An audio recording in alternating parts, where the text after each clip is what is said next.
ಬಿರುಸಿನ ಗಾಳಿ ಮಳೆ ಮತ್ತು ಕಡಲ್ಕೊರೆತದ ಪರಿಣಾಮವಾಗಿ ಕಾಸರಗೋಡು ಜಿಲ್ಲೆಯ ಮಂಜೇಶ್ವರದ ಕೆಲವೆಡೆ ನಾಶ ನಷ್ಟ ಮುಂದುವರೆದಿದೆ.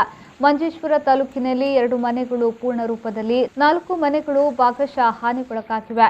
ಶಿರಿಯ ಗ್ರಾಮದ ಶಿರಿಯ ಕರಾವಳಿಯಲ್ಲಿ ವಾಸಿಸುವ 23 ಕುಟುಂಬಗಳು ಒಟ್ಟು 110 ಮಂದಿಯನ್ನ ಅವರ ಸಂಬಂಧಿಕರ ಮನೆಗಳಿಗೆ ಸ್ಥಳಾಂತರಿಸಲಾಗಿದೆ.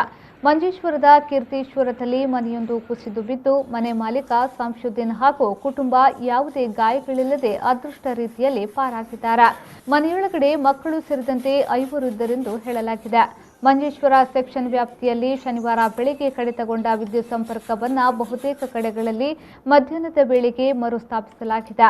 ನೀರು ನುಗ್ಗಿದ ಪ್ರದೇಶಗಳ ಮನೆಗಳಿಗೆ ಮಂಜೇಶ್ವರ ಗ್ರಾಮ ಪಂಚಾಯತ್ ಉಪಾಧ್ಯಕ್ಷ ರಫೀಕ್ ನೇತೃತ್ವದ ತಂಡ ಭೇಟಿ ನೀಡಿ ಪರಿಶೀಲಿಸಿದೆ. ಕೇರಳದಲ್ಲಿ ಕೆಲವು ದಿನಗಳಿಂದ ಭೀಕರವಾದ ಮಳೆಯು ಗಾಳಿಯು ಬರ್ತಾ ಇದೆ.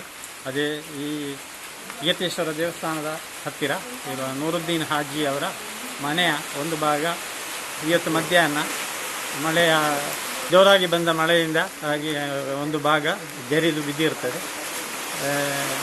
ಆದರೆ ಯಾರಿಗೂ ಏನೂ ಅಪಾಯವಾಗಲಿಲ್ಲ. ಆದರೆ ಆ ಸಂದರ್ಭದಲ್ಲಿ ಅವರ ಮನೆ ಆಚೆ ಭಾಗದಲ್ಲಿ ಇದ್ದ ಕಾರಣ ಆಗಿರುವಾಗ ಇದಕ್ಕೆ ಸರ್ಕಾರದಿಂದ ಯೋಗ್ಯ ಪರಿಹಾರವನ್ನು ಸಿಗುವಂತೆ ಇಲ್ಲಿಯ ಪಂಚಾಯತ್ ಪ್ರತಿನಿಧಿಗಳು ಸಹಕರಿಸಬೇಕು.